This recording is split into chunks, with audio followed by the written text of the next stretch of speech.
Thank you for joining us this evening, or this afternoon, excuse me, for our Deep Roots virtual series on native gardening. We're very excited to have you all with us on this Tuesday. By popular demand, we have extended our Deep Roots webinar series through the end of July. So you can tune in each Tuesday at 4 p.m. Central to watch the sessions live. You sign up for the full series at deeprootskc.org/webinars. You can also visit that page to catch up with any recordings that you may have missed. When you're outside later this week enjoying beautiful weather, please don't forget to enter our giveaway contest. We've partnered with Boulevard Brewing Company. To enter, simply take a photo of yourself with your favorite native plant and post it with the hashtag #NativePlantFling. Make sure your posts are public so that we can see them. And you may have a chance to win a package of Fling cocktails, as well as some decorated note cards featuring beautiful native plants designed by local artist Nancy Waugh. So we have several winners so far and still have many more prizes to give away. And you would have your prizes delivered to your doorstep here in the Kansas City area. So best of luck, and we've enjoyed seeing those. Today's webinar features Patty Ragsdale. She's the owner of Happy Apples Farm in Tonganoxie, Kansas. She's going to share with us some of her favorite native plants for sun and some general tips on sun gardens. If you find yourself feeling very inspired to add some of these to your garden, you'll have a chance to order from Patty for our Deep Roots native plant sale. And I'll have some information on that coming up at the end of the program. Patty will also give you some information about how to get in touch with her. So bring her on here. Okay, then now we can start.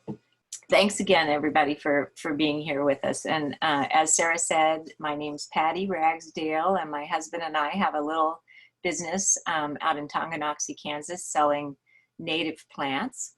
Our farm name is Happy Apples Farm because we named it after a loved one, and it helps us remember her all the time when we're here and working, and we're really happy to be able to do that. And we did plant some apple trees in her name, and so we don't sell apples though, we only sell native plants and alpaca fiber. So if we have time at the end, you'll get to see a little video of an alpaca because they like to sniff my phone when I try to take a video of them.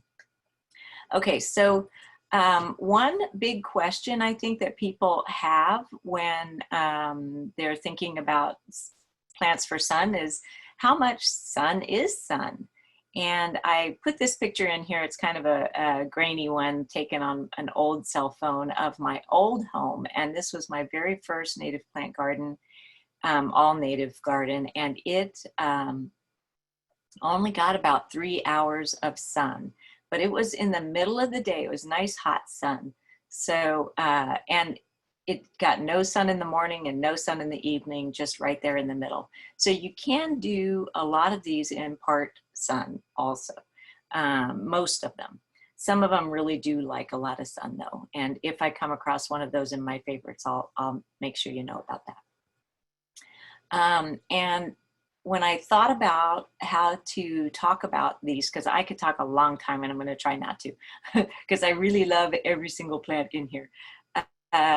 These guys, my aim is always to have blooms all through the year because that's what I like. I like flowers.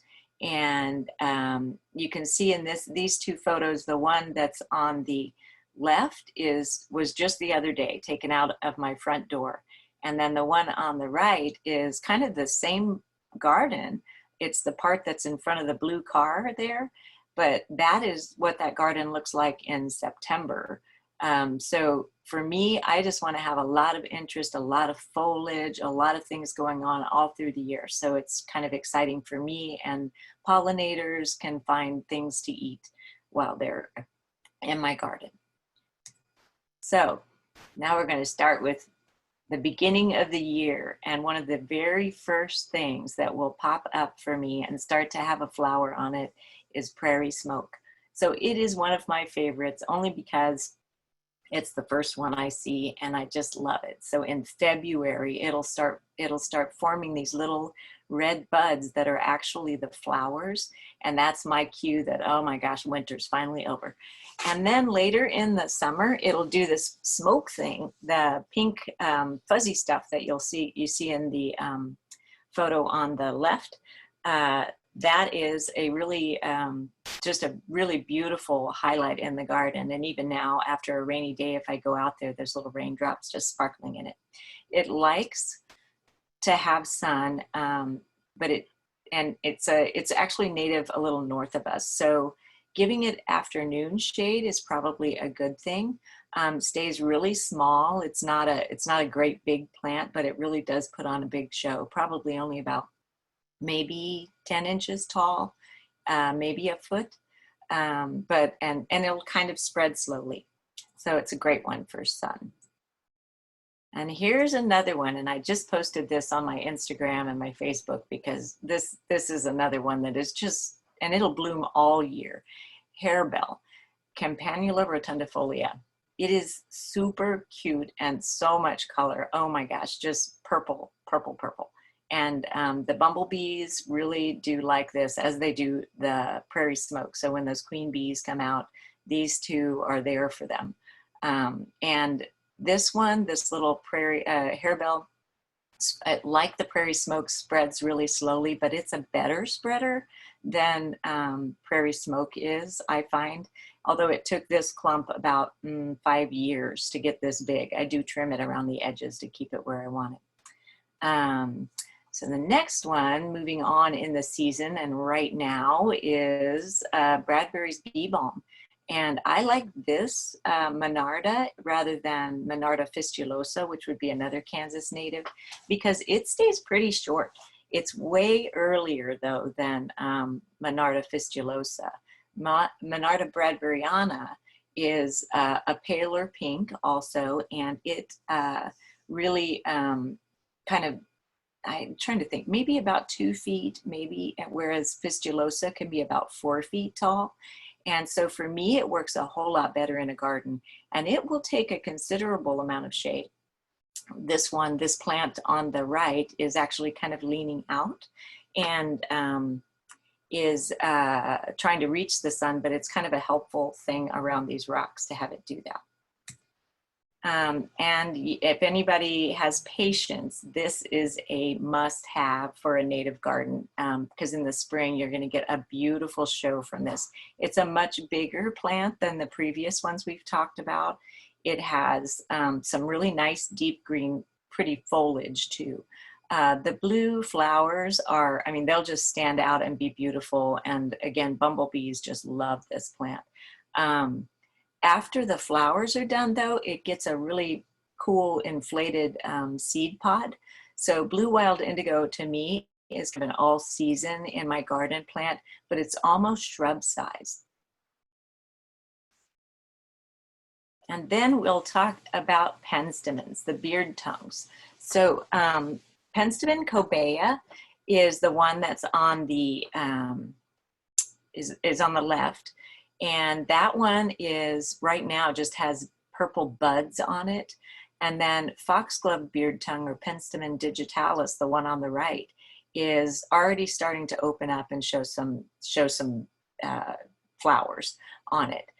They both bloom about the same time, though. The cobea beardtongue is a shorter lived plant, and the foxglove beardtongue is a really long lived plant. And both of them will self-seed a little bit. I would say the digitalis, the Penstemon digitalis, is a more prolific self-seeder than the cobea beardtongue is. So I like having both of these in the garden only because most people are really attracted to that purple color. They really, really like that much color. Although I'll tell you, the white really does stand out, and it is a really long lasting bloom that I think it would be a standard for me to keep in a sun garden. And then just speaking of foliage, This plant I find very useful. I call it prairie alum root. It's Heuchera richardsonii. And I mean, I use it as little edging all around. It's not exactly little though. I mean, it can get maybe about 10, 12 inches tall, just the leaves. And then the flower stalks that you see here, and I just took the photo on the left yesterday, I think. Those flower stalks can be almost 3 feet high, but they're easy to cut off, and they really make a kind of a nice statement. No real color on the flower though, except for that yellow. But I find that clumping, and it doesn't really move from that clump, to be super useful in edging. And it's very good for a like a more formal garden, because it doesn't spread around or anything. It does take a lot of sun though, and that's not a normal, what people would normally think kind of a coral bells kind of plant would do, but it does like sun. And this, speaking of large shrubby plants, is about the largest Amsonia that I know of. Amsonia illustris, or shining blue star. This has the nicest shrub shape of any of the Amsonias that I know of. It stays in this vase shape all year and dies back to the ground. So this picture on the left that you're seeing, that plant is about 4 feet around now. It is about 3 feet tall. So that plant's 5 years old. It probably takes them 3 years, maybe it might be 6 years, but it takes them about 3 years to attain their size. So when you buy one, you'll get like one little stem, but in 3 years, you're gonna have something that's 3 or 4 feet around and does this, and it does it really fast every spring. And then monarchs and bumblebees and hummingbirds come to this plant for nectar. And then this is another one that I like to use in edging, but it does sprawl around. This is Missouri evening primrose, or Missouri primrose, Oenothera macrocarpa. Beautiful, beautiful plant. The one on the left was seeded itself into the crevice between those two rocks, but I just love the way it brightens up those corners like that. And the foliage is kind of pretty too, kind of neat. Doesn't get very tall, but it will spread quite a bit, like 3 feet around everywhere. Really pretty though. The lime yellow flowers, or lemon yellow flowers, are just opening up right now. And I think that's it on that one. Ah, here we go. These are just starting to open now. Purple poppy mallow. If you like color, you'll want these. These are gorgeous. They do trail around a lot like that Missouri evening primrose. So, you know, in the spring right now, it usually has a clump of really pretty palmate leaves, and you kind of see that in the left photo there. And then when it's just getting ready to flower, it'll send out long shoots, like stems that trail over the ground, and we'll have flowers bloom along that. It'll keep blooming through the summer, but really it has a big flash of bloom in the spring. And then we've got all the milkweeds coming up. So the butterfly milkweed has buds on it already in my garden. So most people are familiar with milkweeds because they're a host plant for the monarch butterfly. So the caterpillars, like you can see the one on the right, that one's eating a bud. But the butterflies also nectar on these plants, so they're really, really very useful. So Asclepias tuberosa, which is butterfly milkweed, the one that most people think of, the orange one, it is maybe not the most favorite host plant of monarchs, but I think color-wise, it is just gorgeous. I just love having it in my garden. And then the one on the right is Asclepias incarnata, and that's also called swamp milkweed or rose milkweed. It has pink flowers. It's a much, much taller plant. So the reason it's one of my favorites though is because if there are monarchs around in the late summer, or any butterflies around, they will be on this plant. And the monarchs seem to absolutely love to lay their eggs on this plant. So you can almost always see caterpillars on this in the late summer. So one, the swamp milkweed is a late summer bloom, whereas the butterfly milkweed tends to be earlier in the summer. And purple prairie clover, if you guys don't know about this one, this is a must-have for little kids to watch and learn about native bees, because it's kind of little kid height. It can get kind of tall, you know, it can get 2.5 feet tall, but those little wands will blow around in the wind, and you can see there's a little kind of a tutu of flowers that blooms up that comb. And the bees, little tiny bees and big bees, all of them will just follow those flowers around and run circles around every single one of those. It is super fun, and the kids love it. I just love talking about bees with them because it helps them kind of relieve any anxiety they might have about them, because the bees don't really care that you're anywhere close.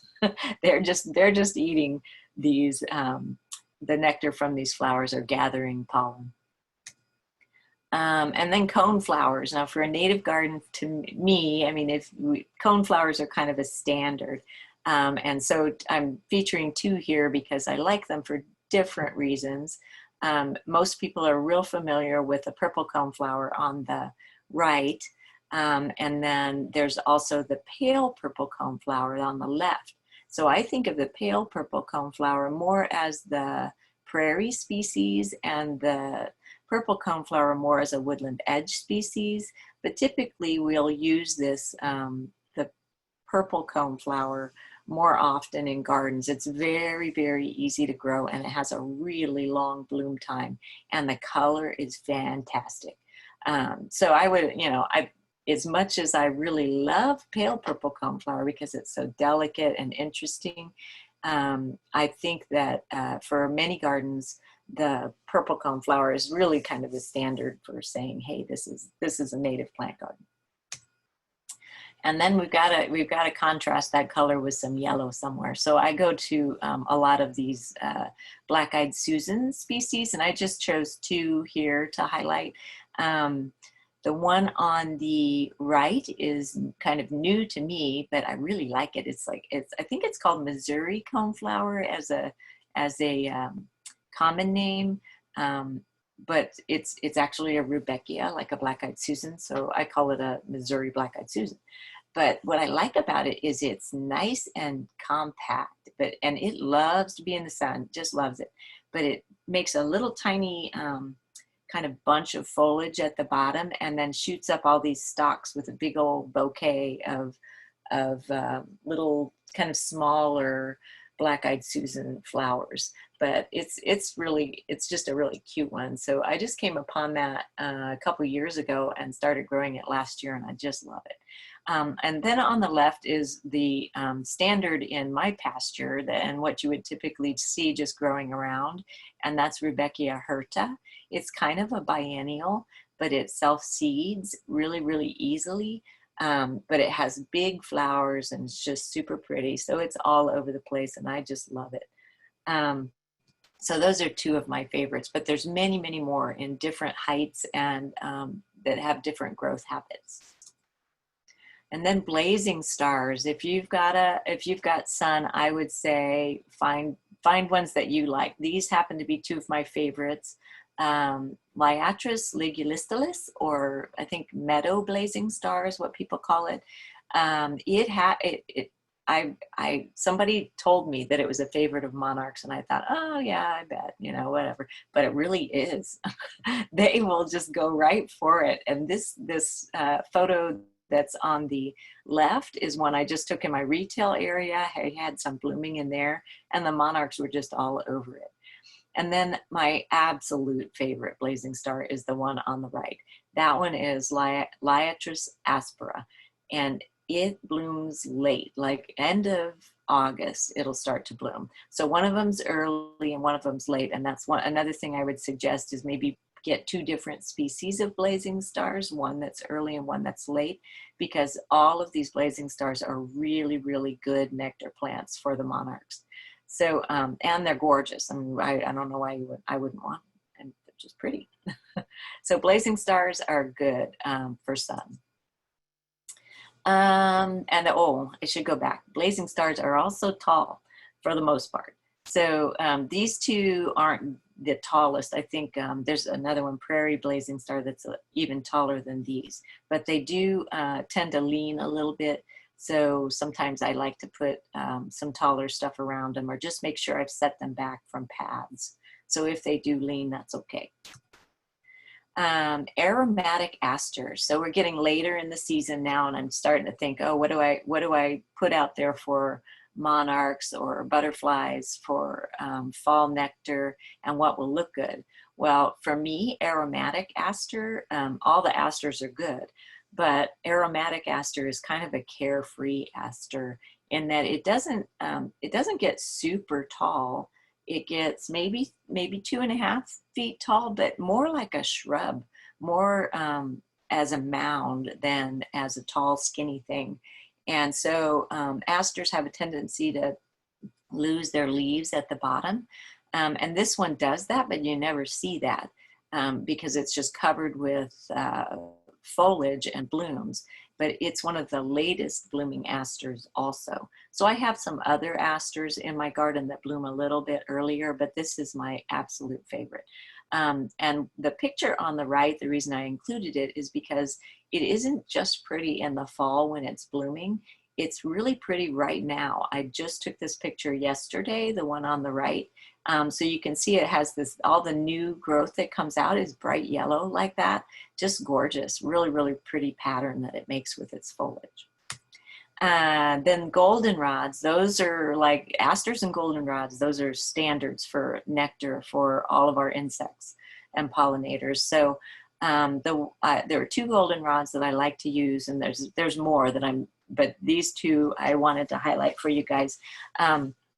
The one on the left is stiff goldenrod, and it's kind of a beautiful right now. Even I didn't take a picture of the foliage because the foliage right now is very velvety. It's like this nice suede kind of green, and a nice thick mound of foliage that takes up a good space in your garden.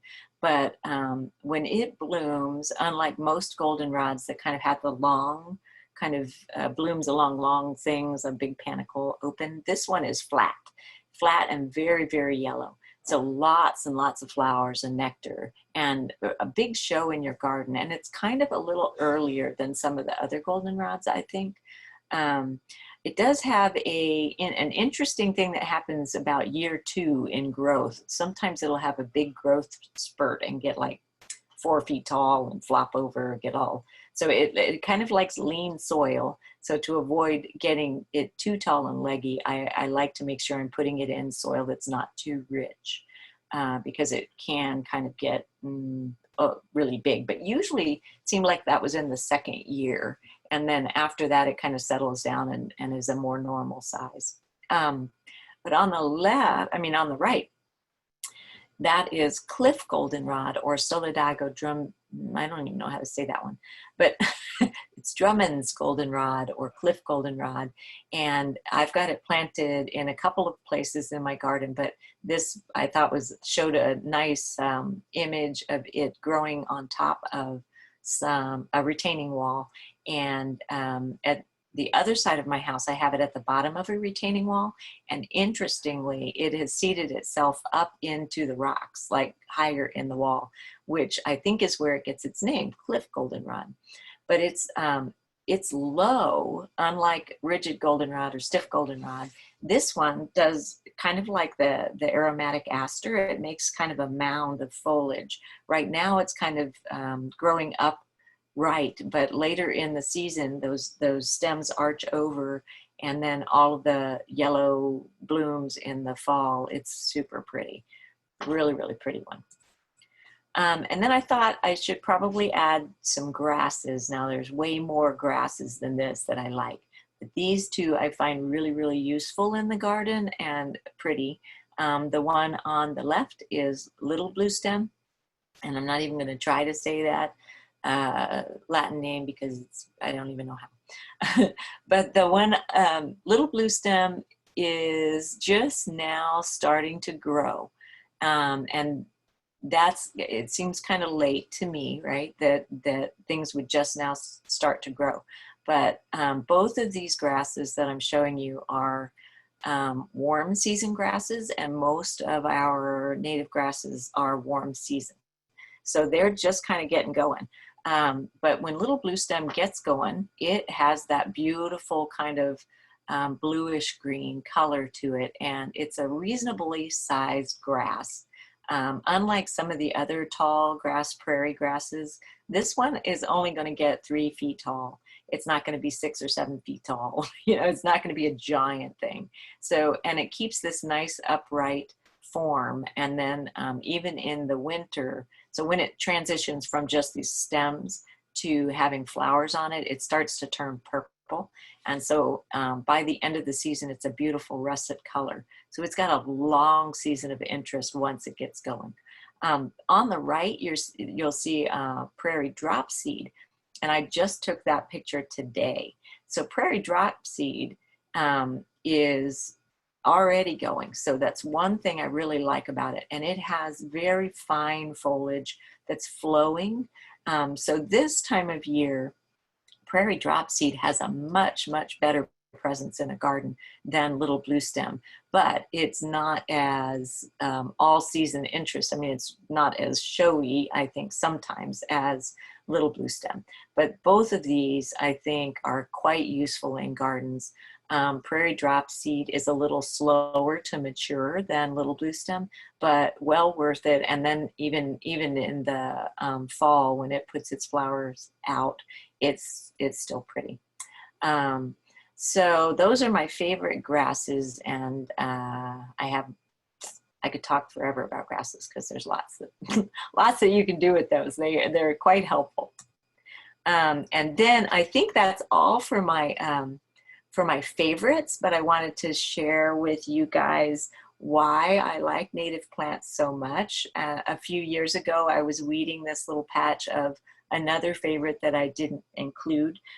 This is rose verbena, or Glandularia canadensis. And I noticed something at my shoulder happening, and I looked, and here was this happening right next to me. And I thought, I love my garden. This is a clear wing moth or a hummingbird moth, and I just fell in love, and I thought I'm always going to have rose verbena. But actually, they like just about everything. So I think that's it. I have one more fun video for you if we have time. We also have alpacas, and so if you come visit me, you might get a sniff from Mr. T. Here he goes. Gives me a big sniff every time I take a video. And that's it. That's all I have. I hope you enjoyed it. Come and see me. Thanks so much, Patty. That's great. All right, we have some questions, so let's do some questions here. Do you want to put like your contact info slide back up on the screen while we? Yeah, I'm gonna escape out of this real quick and go back to my first slide, and we can go back to the slides that are, yeah. So right there. Okay. How's that? So if you have a question, you can enter that in the Q&A box at the bottom of the screen. And if you're looking through the questions, you see a question that you also share, if you would click the little thumbs up button and we will go through them. So the first question is, do you sell retail at the farm, and what are your hours? Do you want to talk about what you normally do and what you're doing this year, if it's different? Yeah, we do sell retail here, and usually I'm open on Saturdays, and sometimes I'm only open in the morning or the afternoon, but I'm considering just doing all day on Saturdays. I change that throughout the year just because sometimes it's so darn hot. Oh, by the way, I didn't say that the gardens that I took pictures of are the ones around our house, and our retail space is next to our house. So when you're here, what my favorite thing to do is take people up to see that plant growing in my garden so that you kind of get a sense of how it is. But so Saturdays, we typically have retail here, but not right now. Right now, I'm only open by appointment, And we're doing pre-orders through if you go to the website, there's a contact us box, and you can send us your list of plants that you're looking for, and we'll confirm that, and we'll get a prepayment and set up an appointment for you to come pick them up. I also do walks in the garden by appointment, but not very often, because gosh, it's kind of interesting how much people are gardening these days. I really like that. Did that answer the question? I think so. Okay. And if not, please send us a message and we will do our best to get it answered. So next question, Robin asks, is Beardtongue toxic to pets? I hear foxglove and digitalis, and I have concerns about planting this in my sunny backyard. Yes, it is not. No, it is not toxic. Digitalis is a reference to that word foxglove in the scientific name. So because that's the genus of foxglove. So that's the only reason it's in there. And I think the word foxglove is a reference to the shape of the flowers, reminding the botanists of foxglove. So no, it's not a toxic plant. And a lot of people ask that very same question. Thank you. All right, so the $1 million question on sun gardens and prairie plants. Holly asks, how do you keep plants like blazing stars from flopping over? I don't fertilize, but my yarrow, blazing star, penstemon, etc., all tend to get tall and flop over. Yeah, I think I don't have a solution, honestly. So like on rainy days like this, all the tall stems are flopped over. If they don't stand up, I tend to clip them, except for the blazing stars. I can't stand to clip those off. So I sometimes use hoops, but my best practice is to plant things around it that will help support it, because that's what would typically happen in a prairie. So I might, around a blazing star, want to put little blue stem in front of it or something that would help hold it up, or some other plant that has a little bit of height to it. And another thing to consider is I keep it kind of back from the edges. So if it does flop, it can still lay in the garden, and I can see the flowers, and they still serve a purpose. But no magic solution. But try to. That's why I think for me, if I find a compact plant, that's the one that would be the best one for the garden. So the shorter, even the cobea beardtongue kind of leans over. I don't mind it so much, but the blazing stars, there are some shorter cultivars. Now I don't sell cultivars, but there's a variety of Liatris scariosa, and I can't say the name, but that one's has a little shorter stature to it. Looks a little different than the other blazing stars, but still pretty. Thank you. Both Laura and Nancy have questions about which plants do well after a pinchback in spring and early summer. And Nancy's question is specifically about that practice for asters.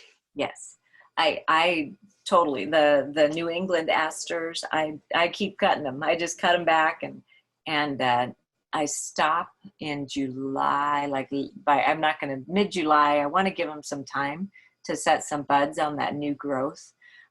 So those respond really well. And I think sage is the same way, like the Salvia azurea. I will cut that one back some. I'm trying to think of what other ones I cut back. Ironweed. I'll do the same thing with ironweed, which is a really interesting thing because you can delay bloom on it. And I noticed that in my pasture. They hayed my pasture, and then all of a sudden in November I had ironweed. It was gorgeous. So yeah, I think ironweed does that. A lot of the taller stuff, especially the asters, respond really well to that. Do you cut back your goldenrods as well? I don't cut back goldenrods. I mean, maybe so I haven't tried that at all. But I think it might be a possibility. I I've got enough of them. I should try that. Joe would like to know, what type of soil does Penstemon digitalis require? You know, Penstemon digitalis grows in, I mean, just in the ditches around my house here. So I have a feeling, and we do not have good soil here. It's very poor, really. And there are, so I don't think it requires really good soil. And when I planted the digitalis, the Penstemon digitalis that I had in my photographs, that was planted into pretty much straight clay. And I do that all the time, just because I am curious how much amendment things need. And so I give it a try. And that one had no trouble at all dealing with just a really poor soil.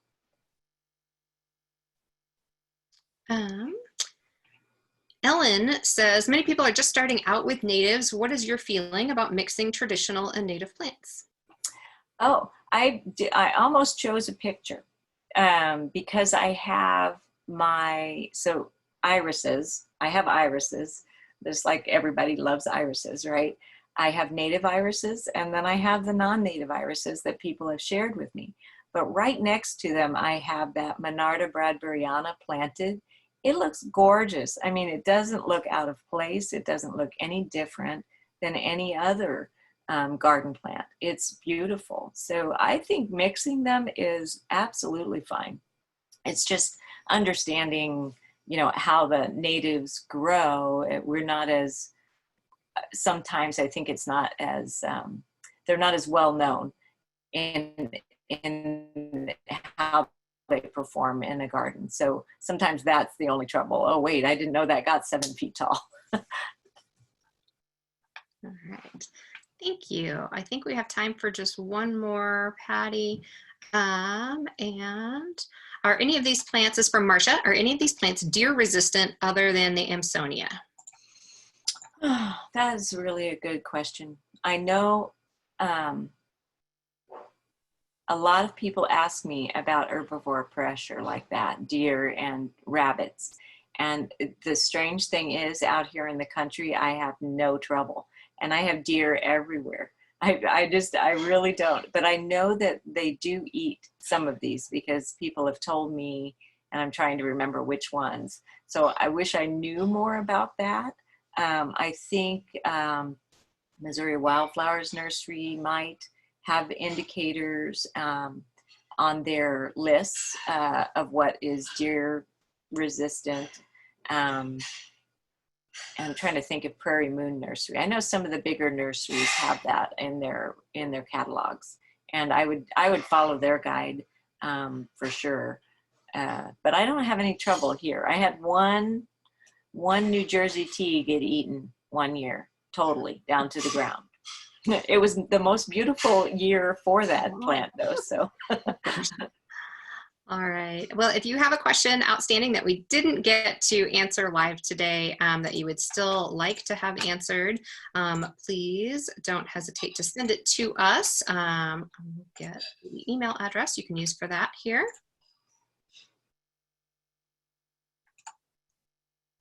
There we are. So please send those questions to hello@deeprootskc.org. And I'd like to thank you, Patty, for joining us today. This has been a wonderful little trip through your garden. It was my pleasure. Thanks for joining me. If you felt inspired and have a new list of must-have plants, you can pre-order those for pickup at the Deep Roots virtual plant sale.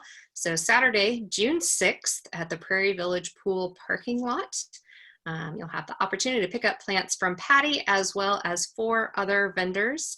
All of the information, including how to contact each vendor and how to pre-order your plants, is at deeprootskc.org/Prairie Village. We look forward to seeing you there. We'll be the ones smiling behind our masks as you pull up to pick up your plants. Again, just to reiterate that our webinar recordings are available at deeprootskc.org along with a wealth of other information. You can also make a donation there if you should choose to, and we would very much appreciate it. Don't forget to introduce us to your favorite native plants and join us in our native plant fling with Boulevard Brewing Company and their Fling Cocktails collection. We love seeing those entries. And our series continues next week. On Tuesday, we'll have David Dodds. He's an environmental scientist and loves watching where the water goes. So he'll be talking to us about some of his favorite plants for wet areas, things to include in your rain garden. So please tune in for that. That's next Tuesday at 4 p.m. Central Time. And again, you can visit deeprootskc.org/webinars to get signed up for all of our future programs. Thanks so much for joining us this afternoon. Have a great evening. Thanks, Patty. Thanks, Sarah.